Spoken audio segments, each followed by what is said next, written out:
Hello students, welcome with another video of SS.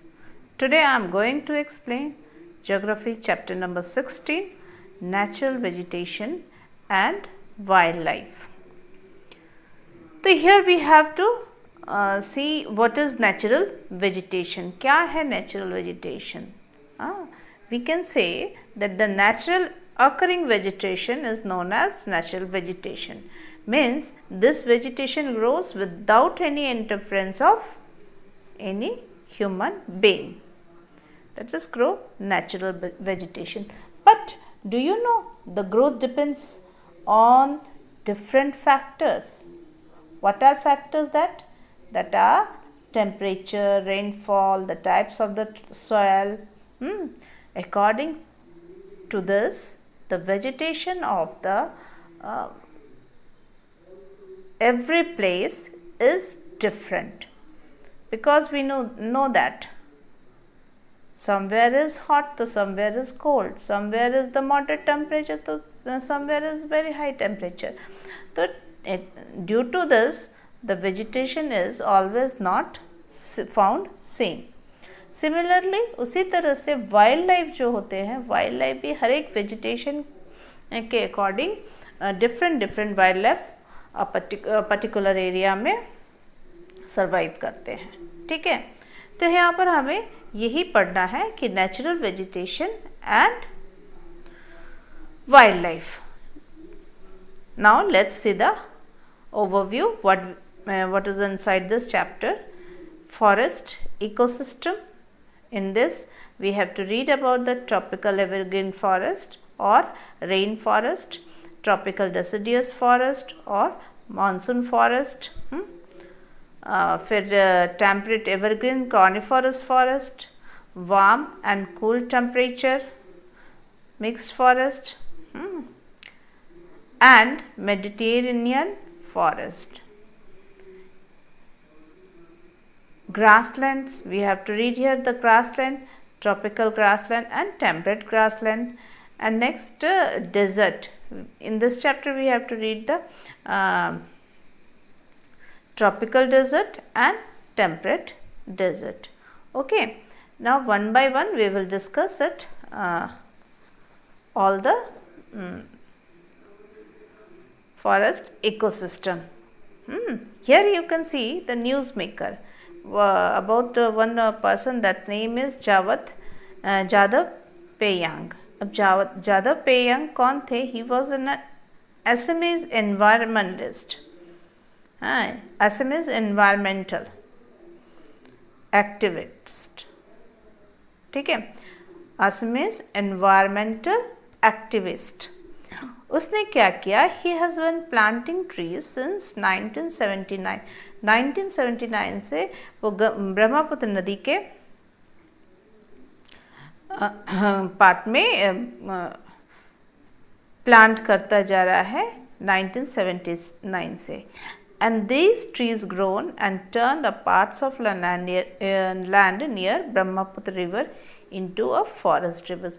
और इस तरह से प्लांटेशन करते करते 40 वर्ष हो गए. 40 वर्ष में वहाँ पर पूरा जंगल का स्थिति हो गई, फॉरेस्ट हो गई. गंगा ब्रह्मपुत्र रिवर के पास में फॉरेस्ट रिजर्व बन गया. तो Jadav Payeng is therefore known as a man who has the single-handedly planted an entire forest. देख रहे हो कि एक ही आदमी ने लगातार अपने कोशिश करते करते उसने फॉरेस्ट की सेटअप कर दी. और हम जानते हैं forest is very necessary for us. Without forest atmosphere became too hot. Okay, now let us see what is terrestrial ecosystem. Means we can say that land based community. अब land based community जहाँ पर क्या होता है? natural vegetation grow करते हैं. तो natural vegetation are of 3 type: forest ecosystem, grassland ecosystem and desert ecosystem. In forest ecosystem we have to read about the tropical evergreen, tropical deciduous, temperate evergreen and warm temperate deciduous, and about the Mediterranean forest. These things we have to read in this chapter. In grassland we have to learn about the tropical grassland and temperate grassland. And desert ecosystem we have to read about the tropical desert, temperate desert and about the polar desert. ठीक है, ये सारी चीज़ें हमें इस chapter के अंदर देखना है.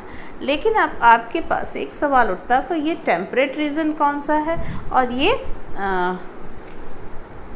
ट्रॉपिकल रीजन किसको बोलते हैं. Now I am going to show a picture. You remember that in 6th standard you have learned about the heat zones. Heat zones. Our earth is divided into 3 zones, that is torrid zone, temperate zone and frigid zone. तो torrid zone जो है उसमें equator is passing in the middle of that heat zones. तो वो क्या कहलाता है, equator. Equator के आगे आजू बाजू के जो एरियाज़ है वो ट्रॉपिकल रीजन कहलाते हैं और उससे ऊपर जो हुआ तो उनको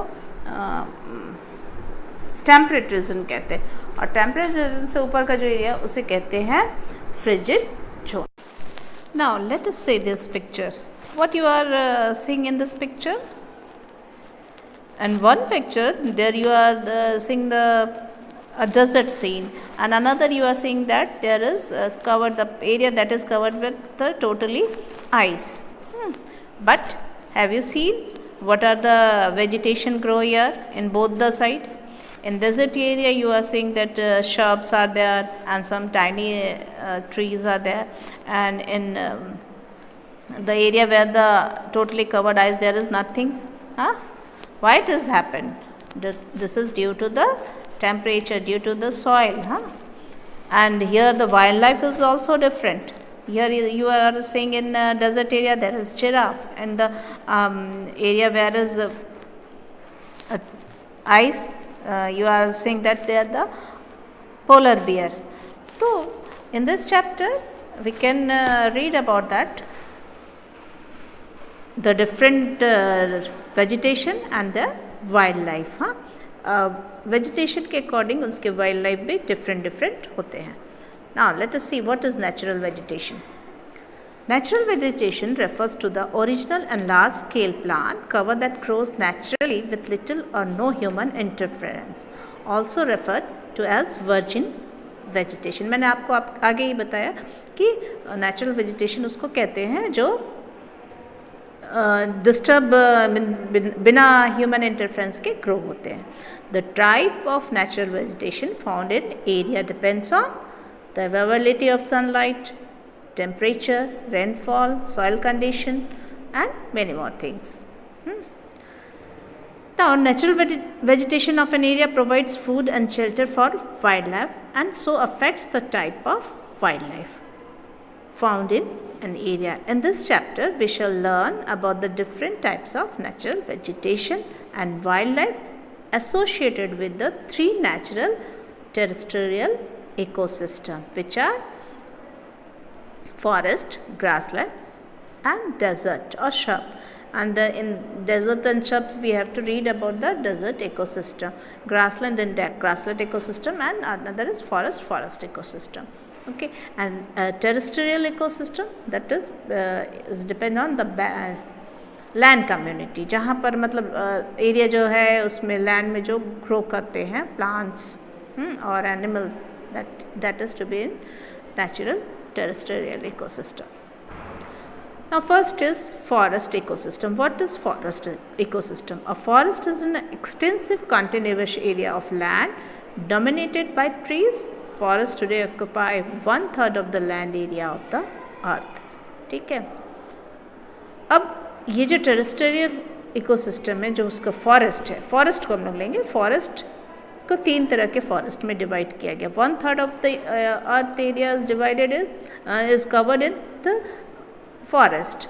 अब ये जो फॉरेस्ट है, फॉरेस्ट भी 3 तरह के हैं, tropical forest, temperate forest and Mediterranean forest. 1 by 1 हम सब ट्रॉपिकल फॉरेस्ट और टेम्परेट फॉरेस्ट और मेडिटेरियन फॉरेस्ट के बारे में डिस्कस करेंगे.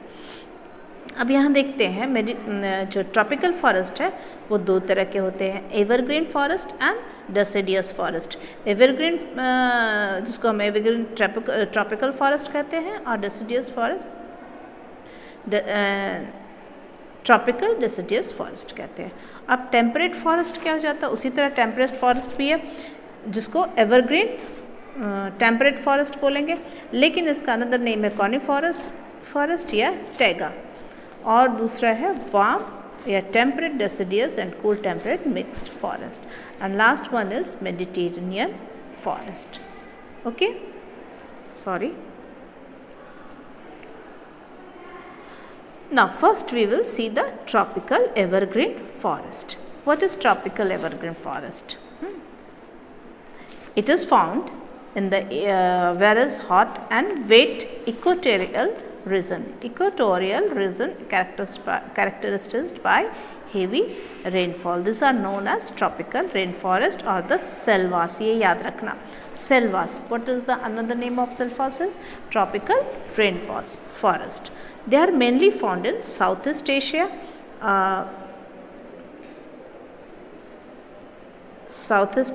Africa along Congo River Basin, New Guinea and other Pacific island in South America along the Amazon and Orinoco River Basin. ठीक है, अब यह क्लाइमेट कैसा होता है? Climate a hot and humid climate with heavy rainfall throughout the year encourages the growth of dense evergreen vegetation. ठीक है, अब वेजिटेशन यहाँ किस तरह का मिलता है? यहाँ पर कौन कौन से वेजिटेशन पाए जाते हैं? Vegetation is dense and has a layered structure.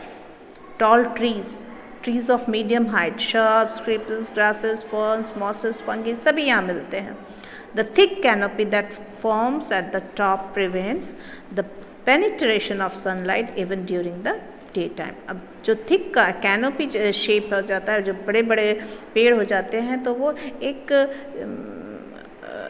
के शेड की तरह, मीन्स कैनोपी के शेप में हो जाते हैं, पूरा छा जाते हैं, तो जिसके कारण सन का जो पेनिट्रेशन होता है वो ज़मीन पर नहीं हो पाता है, इवन तक कि ड्यूरिंग डे टाइम तो बहुत डेंस होता है ये जो एवरग्रीन फॉरेस्ट है. The forest appear evergreen even during dry season के समय भी फॉरेस्ट बिल्कुल एवरग्रीन दिखता है. All tree do not shade their leaves at a same time. ये बहुत इंपॉर्टेंट क्राइटेरिया है एवरग्रीन फॉरेस्ट का. ठीक है, अब यहाँ पर जो ट्रीज़ मिलते हैं वो hardwood trees like mahogany, ebony, rosewood, shrubs are commonly found in this trees forest. ये याद रखना है. अब वाइल्ड लाइफ क्या है? तो wildlife, rich variety of wildlife includes monkey, apes, gorillas, leopard, elephants, pumas, jaguar, snakes such as anaconda and python. तो इस तरह से भी बहुत सारे, जितने आप वाइल्ड लाइफ आप गिन सकते हो, तो ये एवरग्रीन फॉरेस्ट में आपको देखने को मिलेंगे. Colourful birds such as parrots, pigeon, toucans, hornbills, hummingbirds, ये आपको याद रखना है. जैम कैमर्स and huge variety of insects such as great millipedes, leeches, beetles, spiders, butterflies, moth सब मिलते हैं यहाँ पर पाए जाते हैं. Frogs, turtle, crocodiles and alligators in swamp area, जहाँ पर डंप एरिया, वहाँ पर ये सारे एनिमल्स पाए जाते हैं. तो यहाँ पर आपको सबसे बड़ी बात ये जानने की ज़रूरी है, यदि आपके पास आएगा कोई क्वेश्चन लेने के लिए right about the tropical evergreen forest, तो आपको सबसे पहले वहाँ पर कि ये कहाँ पाया जाता है, you have to write about the location. Mostly find it the region beside the tropical और इक्वेटर के आजू बाजू ये नॉर्मली इस तरह के फॉरेस्ट पाए जाते हैं. और फिर भी हमें याद रखना है कि Southeast Asia, Africa and Papua New Guinea island and South America, Amazon basin is covered from this forest. फिर क्लाइमेट कैसा होता है? यहाँ क्लाइमेट बहुत ह्यूमिड होती है, हॉट होती है, and heavy rainfall through out the year. हाँ, जिसके कारण वेजिटेशन बहुत डेंस होता है. वेजिटेशन किस प्रकार का होता है? यहाँ पर सभी तरह के लंबे टॉल ट्रीज, फिर medium heights trees, shrubs, creepers all are found here. फिर कैनोपी इतने ज़्यादा डेंस होते हैं कि जिसके कारण thick canopy that forms at the top, means canopy जो टॉप में जो होता है कैनोपी का शेप बन जाता है, जिसके कारण सन पेनिट्रेट नहीं कर पाते, उनके लाइट अंदर तक नहीं आ पाते फॉरेस्ट में, तो ड्यूरिंग डे टाइम में सनलाइट नहीं पहुंच पाता, वो इतना डेंस होता है, अंधेरा होता है। फिर forest appear evergreen every during dry season, dry season में भी ये फॉरेस्ट बहुत एवरग्रीन दिखता, ग्रीन दिखता। क्यों? इसका कारण ये है कि जो ट्रीज़ होते हैं वो एट ए टाइम अपने लीव्स को शेड नहीं करते हैं, वन बाय वन शेड होता है। फिर यहाँ पर जो ट्रीज़ पाए जाते हैं उसको आपको याद रखना है, महोगनी है, बनी है, रोजवुड है। फिर वाइल्ड लाइफ है, यहाँ पर सभी तरह के जानवर पाए जाते हैं, बर्ड्स, फिर बहुत सारे इंसेक्ट्स और छोटे छोटे जो है एम्फीबियंस हैं वो पाए जाते हैं।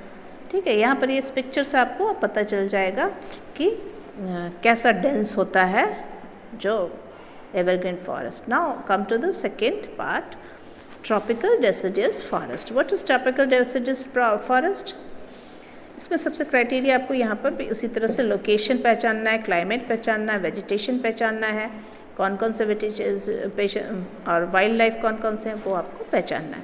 तो tropical deciduous forest location, these forest typically encompass parts of the Indian subcontinent, Myanmar, Vietnam and Thailand in Asia, Central America, Brazil and North Australia। इसके लोकेशन ये यहाँ पाए जाते हैं। ठीक है,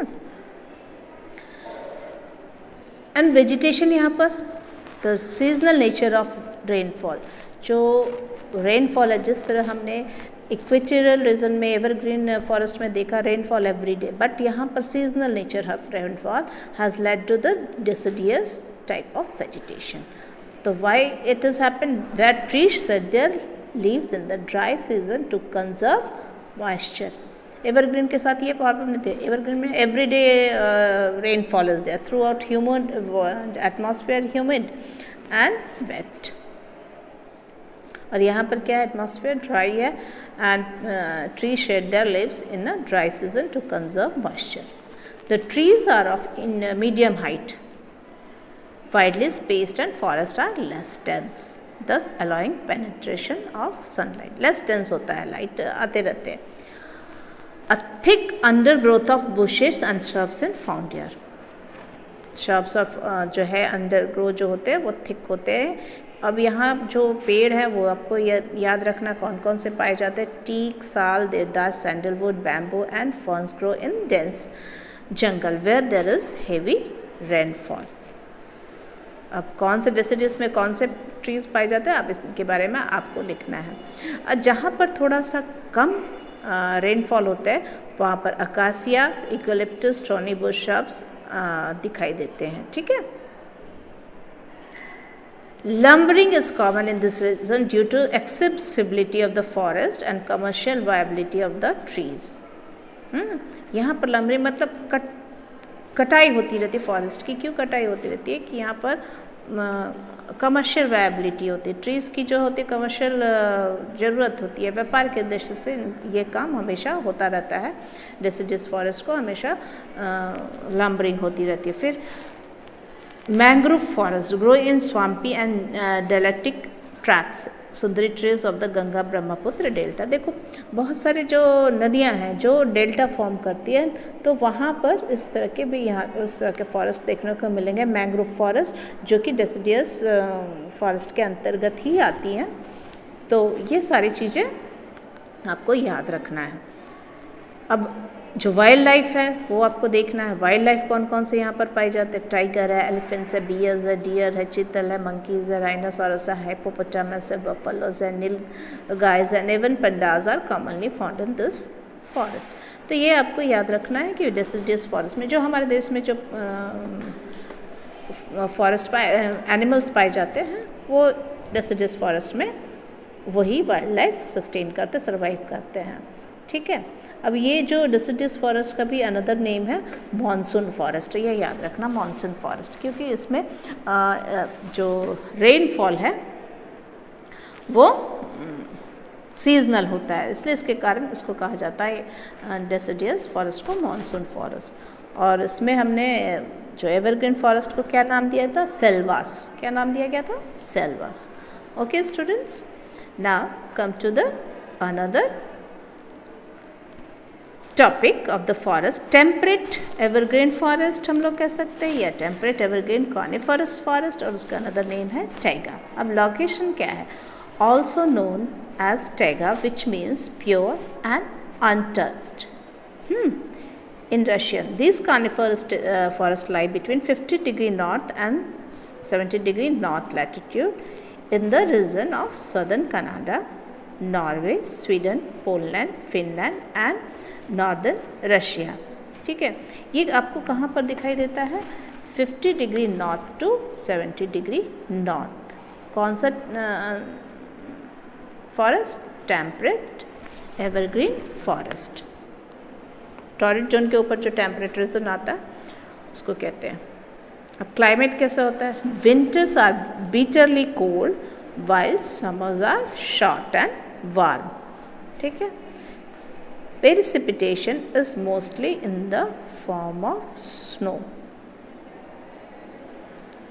प्रेसिपिटेशन होता है mostly in the form of snow होता है। Winters are bitterly cold, cold होता है, ठंडा होता है। हाँ, वेजिटेशन यहाँ पर कौन से पाए जाते हैं? Vegetation is evergreen and adapted to survive the harsh climate. Evergreen होता है, लेकिन वैसी वेजिटेशन जो हार्श क्लाइमेट, बहुत ज़्यादा कोल्ड होता है, चूँकि हार्श क्लाइमेट में सर्वाइव कर जाए। अब 50 डिग्री से 70 डिग्री नॉर्थ कहा गया, तो 70 डिग्री नॉर्थ के नियर आपको क्या दिखेगा? जो फ्रिजिड जोन का एरिया है थोड़ा, तो वहाँ हार्श क्लाइमेट होता है, तो उस कॉनिफरस टाइप के ट्रीज़ वहाँ पर ग्रो करते हैं। वही ट्रीज़ ग्रो करते हैं जो कोल्ड को में सर्वाइव कर सकते, जैसे light with soft wood trees such as spruce, hemlock, fir, pine and cedar grow tall and straight. They spread out their roots horizontally to overcome the problem of frozen subsoil in the winter. ठीक है। Next है the shape of their branches and the shiny conical shape needles leaves make the tree shade the accumulated snow and ice regularly without breaking the branches। अभी क्या होता है कि जो cold area है, जो हाई एल्टीट्यूड पर है, वहाँ पर बर्फ़ जल्दी जमती है, तो बर्फ़ जो लीव्स के ऊपर जो जमती है, तो अब लीव्स के ऊपर जो जमती है तो कॉनिकल शेप में होते हैं।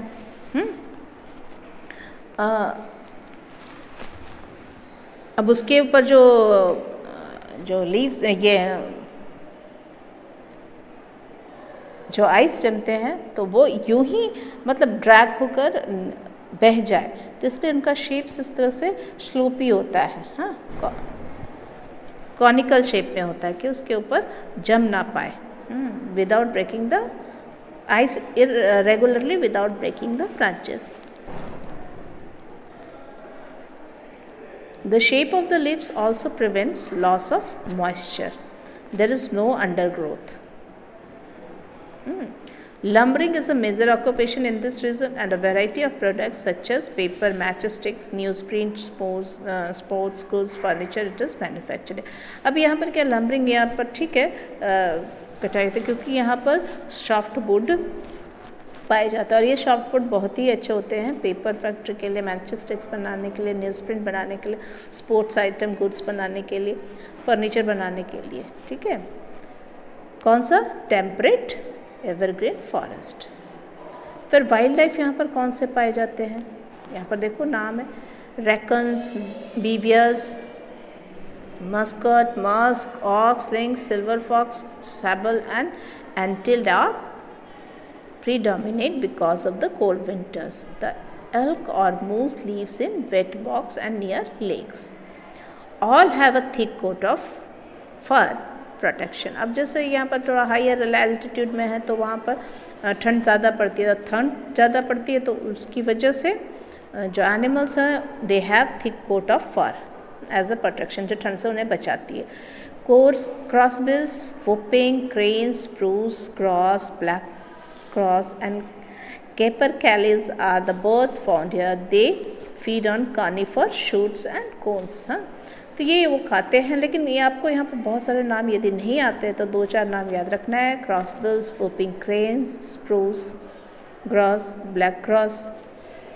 ठीक है, they are found in temperate evergreen forest और coniferous forest. And now the next is the warm, temperate, deciduous and cool temperate mixed forest. दोनों मिक्स्ड में।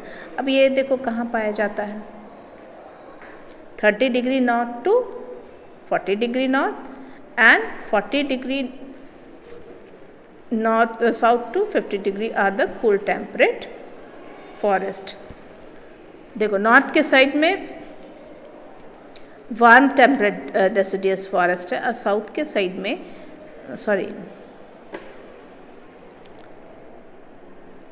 यहाँ पर आपको देखना है the warm temperate deciduous forest are found between latitude 30 degree north to 40 degree north on the eastern sides of most continents.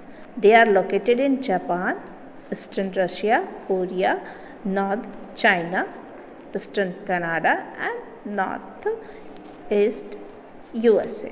अब देखो यहाँ पर 40 to 50 degree north and 40 degree to 50 degree south are the cool temperate. 30 degree 40 degree से जो आएगा वो cool temperate हो गया forest and that have both deciduous and coniferous trees and they are known as mixed forest। आ रही बात समझ में? हमने देखा कि एवरग्रीन फॉरेस्ट जो है, टेम्परेट एवरग्रीन फॉरेस्ट है, वो लाई करता है बिटवीन 50 डिग्री नॉर्थ से 70 डिग्री नॉर्थ, लेकिन जो टेम्परेट डेसिडियस फॉरेस्ट है वो 40 डिग्री नॉर्थ से लेकर 30 डिग्री नॉर्थ से लेकर 40 डिग्री नॉर्थ तक सर्वाइव करता। 40 डिग्री नॉर्थ से लेकर 50 degree north is the cool temperate forest, coniferous forest वहाँ पर पाया जाता है। तो ये जो टेम्परेट रीजन है ये मिक्स्ड है, मिक्स्ड फॉरेस्ट यहाँ पर coniferous forest and deciduous forest दोनों ही पाए जाते हैं। और कौन सा एरिया? They are found in western and central Europe, western Canada, north west USA, south Chile, Tasmania and south New Zealand. Climate, the region is characterised by warm summers with cool winters. अब यहाँ पर जो ये जो रीजन है warm summers होता है और विंटर कूल होता है। रेनफॉल मॉडरेट होते हैं। वेजिटेशन कैसे यहाँ पर बोलते हैं? Both broad leaves, thick trunks and dense foliage, deciduous such as oak, ash, ये सारे trees यहाँ पर पाए जाते हैं and they shed their leaves in the autumn and have a rest period during the cool winters cover most of the both region. At higher altitude where the climate gets cooler, the deciduous trees are mixed with coniferous trees like fir, cedar, spruce, beech। ये आपको याद रखना है। Wild life, अब wild life कैसा होता है? यहाँ पर कौन कौन से वाइल्ड लाइफ पाए जाते हैं? Wolf, puma, brown bear, fox, lynx, deer, ये सब पाए जाते हैं। Rabbit, shrew, stoat, squirrels, chipmunks and weasels are also seen here. The forest have a rich bird life, यहाँ पर रॉबिन्स, हॉकर्स, ईगल्स, फैल्कन सभी दिखाई देते हैं। ओके।